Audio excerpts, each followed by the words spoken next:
Esse vídeo faz parte do projeto do Comitê de Conhecimento Aplicado do Pacto Global, que tem como objetivo compartilhar e debater pesquisas relevantes sobre ética e integridade com profissionais de compliance. Eu me chamo Felipe Melo e sou sócio da SG Compliance, e junto com meu sócio Rodolfo Viana, vamos discutir hoje um artigo que também é o capítulo de um livro publicado em 2021, que tem como título Measuring Compliance: The Challenges in Assessing and Understanding the Interaction Between Law and Organizational Misconduct, dos autores Benjamin Van Rouge e Melissa Rory. O estudo faz parte da constatação de que medir compliance é um grande desafio, tanto para reguladores quanto para empresas e pesquisadores. Muitas vezes, as métricas utilizadas como número de treinamento, número de auditoria e denúncias não conseguem capturar se realmente há mudança comportamental ou prevenção de ilícitos. Então, os autores analisam diferentes métodos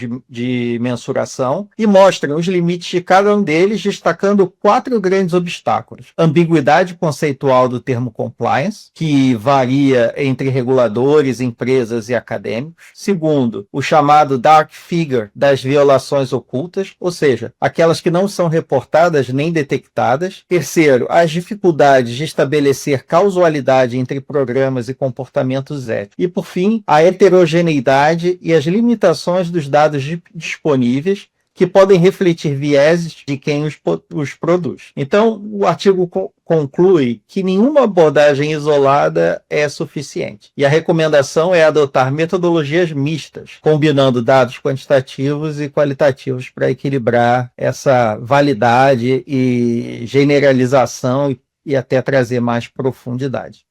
Para essa conversa de hoje, contamos com a presença da Carolina Junqueira, advogada de formação, muito experiente, diretora de Compliance e Riscos do Grupo Globo. Seja bem-vinda, Carolina. E antes de passar a palavra para você, já aproveito para deixar a primeira pergunta. Então, o artigo mostra que a definição de compliance varia entre reguladores, empresas e pesquisadores, gerando essa ambiguidade conceitual. Na sua visão, como é que nós podemos definir de forma mais clara o que significa um compliance efetivo? Oi, bom dia, Felipe, bom dia, Rodolfo. Obrigada pelo convite. Achei super interessante o projeto. Me interessei por todos os artigos, fui escolher e alguns já tinham sido escolhidos, mas questão de lê-los também. Esse artigo e esses pesquisadores especificamente eu não conhecia, então já agradeço a oportunidade de me apresentá-los. Para responder à pergunta já, né, Felipe, eu acho que de maneira bem objetiva, eu acho que tem uma base mínima de um compliance efetivo, que é o cumprimento legal dos regulamentos aplicáveis àquela empresa, àquele segmento, enfim, ou àquele setor. Então, eu acho que essa é o corolário do compliance, é você cumprir minimamente ali aquelas regras. Mas não só isso, né? Então, eu sempre dou esse exemplo de regras, por exemplo, para conflito de interesse de determinadas empresas. Tem empresas que têm regras para contratação de parentes ou regras para marido e mulher dentro da própria empresa e regras que são muito diferentes entre si, que por escolha, por cultura ou por necessidade, né, daquele determinado negócio. Isso não necessariamente é uma imposição legal, talvez seja em alguns setores públicos, mas enfim, via de regra no setor privado não há uma imposição legal nesse sentido, mas o compliance pode estabelecer essas regras e fazer com que essas regras sejam aplicadas. Então eu acho que existe talvez uma pirâmide de quais são os regulamentos que são aplicáveis e o que são determinados pela própria empresa, seja através do Código de Ética e Conduta da empresa ou através de políticas internas.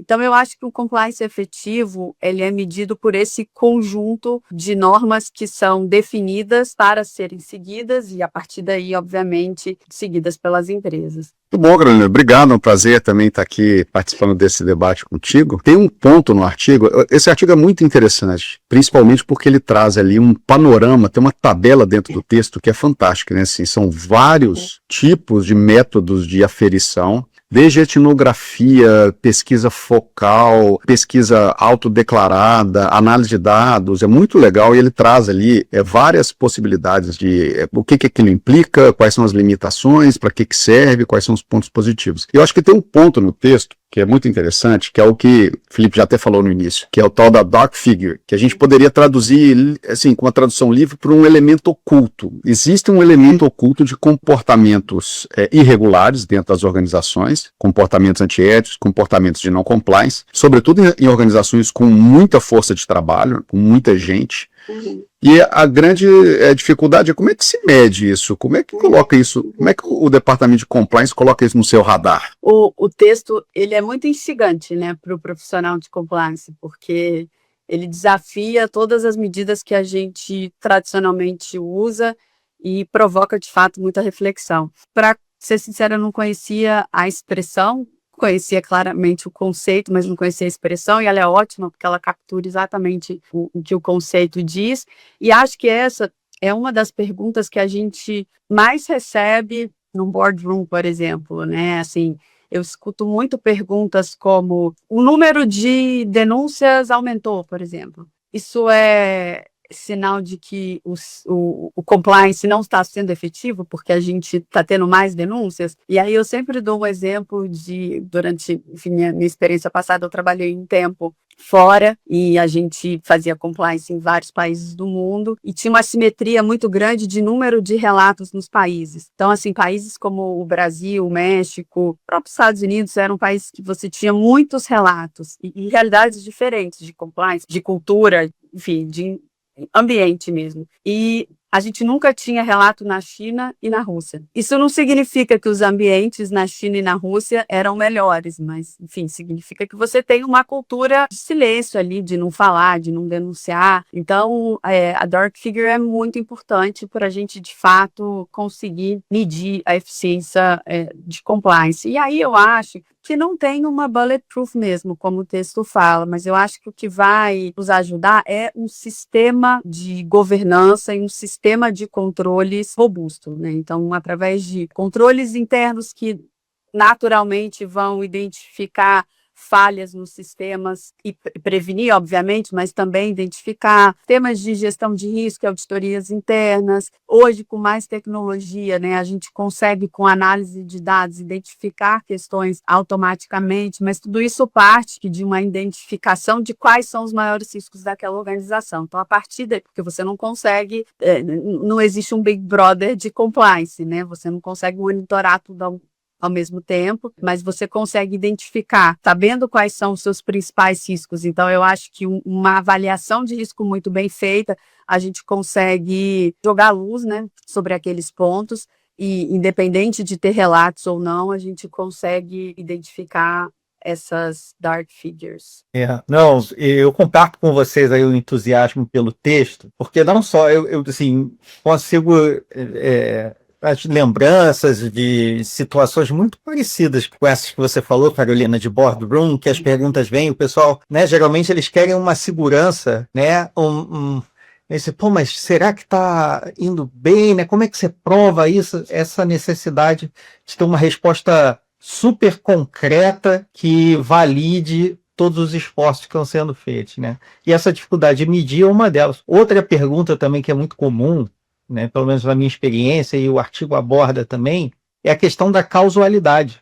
Se você faz determinada atividade, vai gerar isso, né? Porque essa relação de causa e efeito nem sempre é clara, né? É assim, direta. Passa por uma série de etapas, né? Poxa, investir em treinamento aumenta os lucros. Mas como é que você faz? Como é que você prova que investir em treinamento aumenta os lucros? Está mais ou menos parecido no mundo do compliance. Então, na tua experiência, como é que você acha que nós podemos avaliar se um programa de compliance realmente causa efeito sobre o comportamento dos colaboradores? Eu acho que, assim, de todas as questões que o texto aborda, eu acho que essa é a mais difícil, assim, e para ser super sincero, não tenho uma resposta categórica. E talvez, acho que seja essa um pouco a conclusão do artigo mesmo, né, que existe, enfim, talvez a gente tenha que ter abordagens híbridas. A gente vai testar agora, e o artigo é de 2021, então a gente não tinha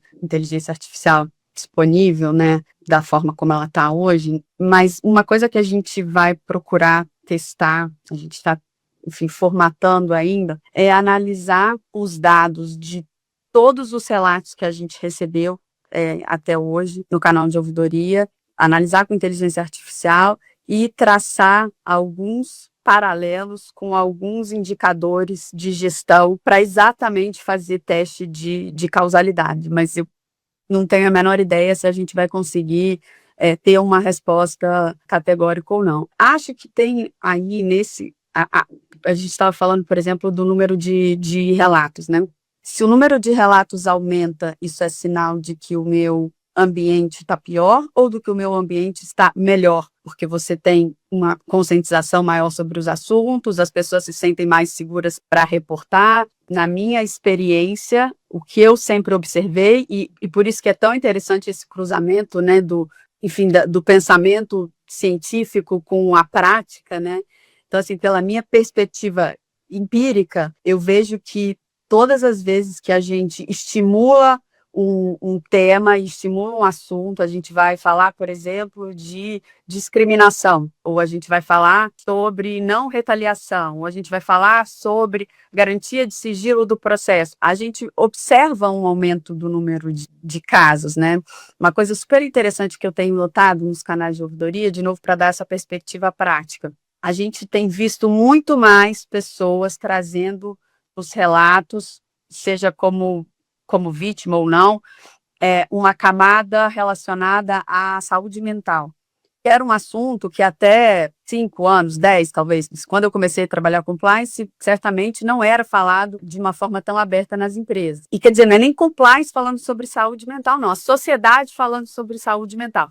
Então, é muito mais comum hoje a gente ver nos relatos pessoas falando, olha, eu reagi dessa forma ou daquela numa determinada situação, mas eu sou neurodivergente, ou eu tenho um certo grau de autismo. Então, eu acho que toda vez que a gente, pela minha experiência, você estimula um determinado assunto, a tendência é que isso se reflita no canal de ouvidoria. Então, a minha tendência é dizer que um aumento no número de casos é positivo, mas eu não consigo provar isso, essa relação de causa e efeito, e essa pergunta que vocês estão me fazendo, eu sempre fico sem essa resposta, porque não tem uma vez que eu entre numa sala de conselho que eu não escute. Acho que a gente continua procurando formas de traçar esse paralelo, mas acho que essa proposta híbrida, essa sim eu acredito bastante, assim, ela não vai provar causa e efeito, mas ela vai trazer pelo menos indicadores de que o ambiente melhorou ou piorou a partir da percepção das pessoas, de pesquisas, enfim, e do conhecimento que as pessoas têm a respeito do programa.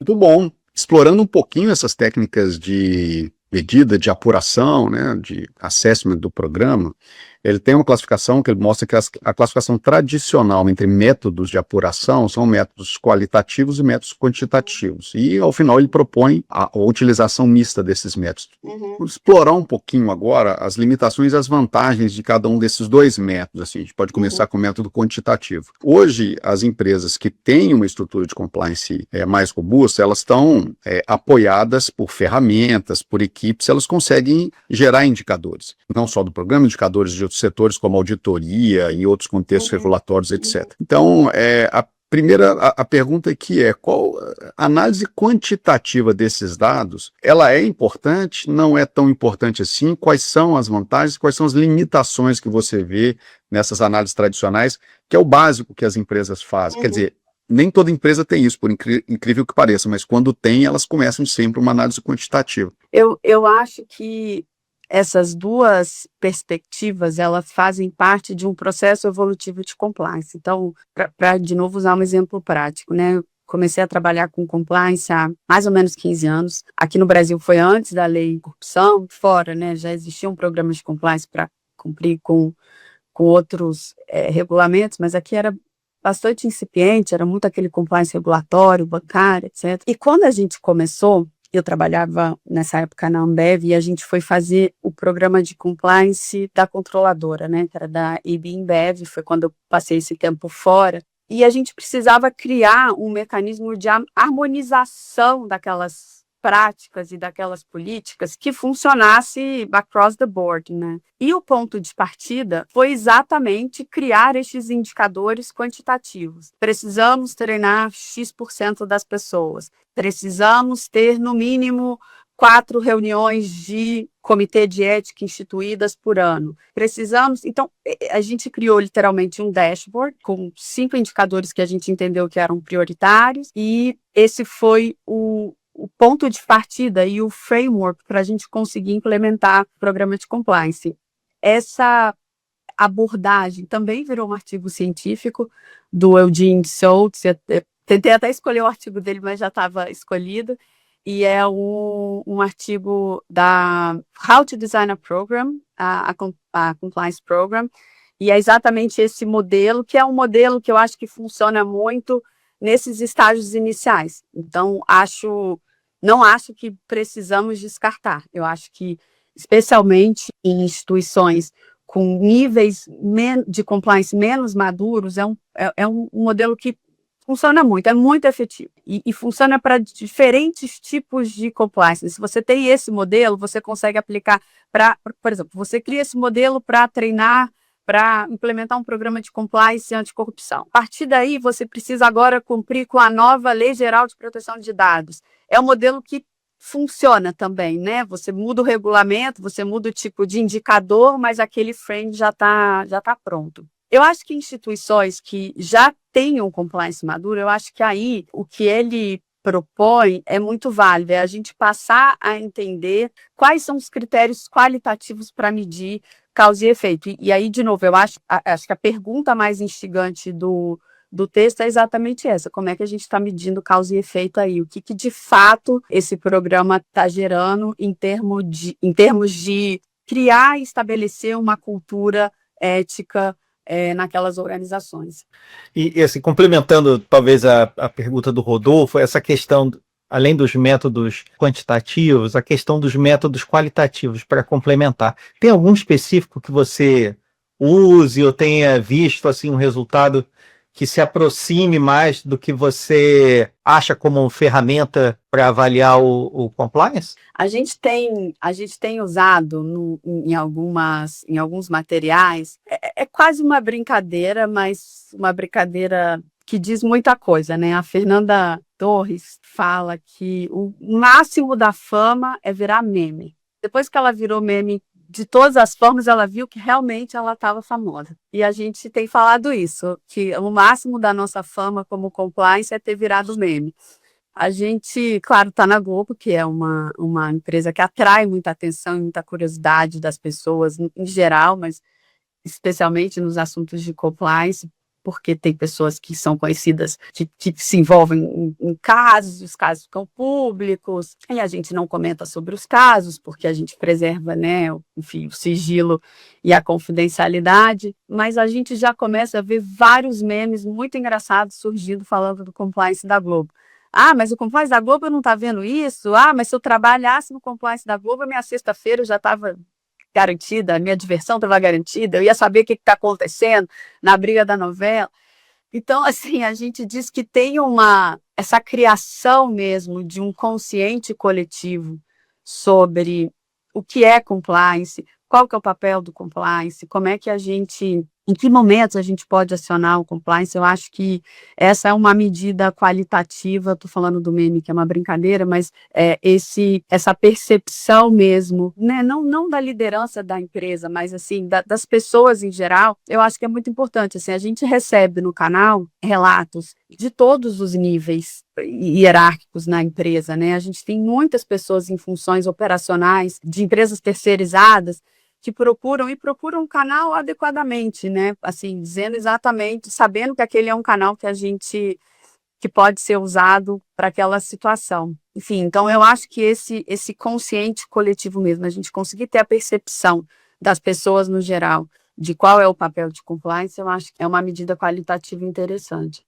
Ótimo, Carolina. Obrigado. A gente está caminhando para o final. Vou te fazer aqui uma última pergunta. O texto também fala muito dos riscos do compliance cosmético. Ele usa a expressão do window dressing, aquele compliance só para mascarar, ou no nosso jargão aqui, para inglês ver. Para inglês ver. E na sua experiência tão vasta assim de grandes organizações, o que você entende que são sinais de que podem indicar que um programa de compliance está funcionando apenas de forma simbólica? E qual é a tua orientação, grosso modo, obviamente, assim, para as empresas que pretendem ter compliance ou pretendem assumir um projeto estratégico de ter um compliance robusto, quais são esses alertas que eles devem, preocupações que eles devem colocar no radar? Eu acho que a consistência, a coerência com as decisões é fundamental. Então, o mais importante não é onde você coloca a barra, mas uma vez que você coloca a barra em determinado lugar, você tem que cumprir, você tem que passar por essa barra. Então, não adianta ser mais realista do que o rei, de repente você não vai conseguir colocar a barra aqui no primeiro momento, mas se você colocar a barra aqui, o que você se propuser a fazer, você precisa fazer. Então, em termos práticos, vou fazer diligência dos meus fornecedores, vou fazer diligência de todos os meus fornecedores e tá bom, e aí se eu descubro um monte de coisa de todos os meus fornecedores, o que eu vou fazer com essa informação? Nada? Então é melhor eu fazer a diligência de um grupo de fornecedores que a gente define como fornecedores que apresentam um risco maior para a organização e efetivamente atuar sobre os riscos que a gente identifica ali. Por isso, voltando, eu acho que essa avaliação de risco bem feita, ela é muito importante, né, para começar qualquer programa de compliance e para atualizar e adaptar. E o mesmo se aplica às medidas disciplinares. Eu acho que essas são muito exemplares em muitas organizações, né? Ainda que você não fale sobre compliance, e esse é o posicionamento que a gente adota publicamente, mas o efeito é percebido ali nas equipes. Se você se propõe a aplicar uma determinada medida disciplinar, um grau de gravidade, esse grau de gravidade tem que ser o mesmo em todos os níveis e, em alguns casos, mais alto, dependendo da responsabilidade. Também, quanto maior a responsabilidade, maior a accountability e a possibilidade de saber sobre o quão grave aquela conduta é ou não. Então, eu acho que ter essa coerência na aplicação das medidas e ter essa consistência mesmo onde a gente, no cumprimento do que se propõe a ser feito. Ótimo, obrigado, Carolina. Foi um prazer de novo aqui ter a tua participação, agradecer teu tempo, a colaboração com esse projeto do Pacto. Foi uma entrevista de muito aprendizado, inclusive para a gente. Obrigado. Eu que agradeço, parabéns pela iniciativa e contem comigo.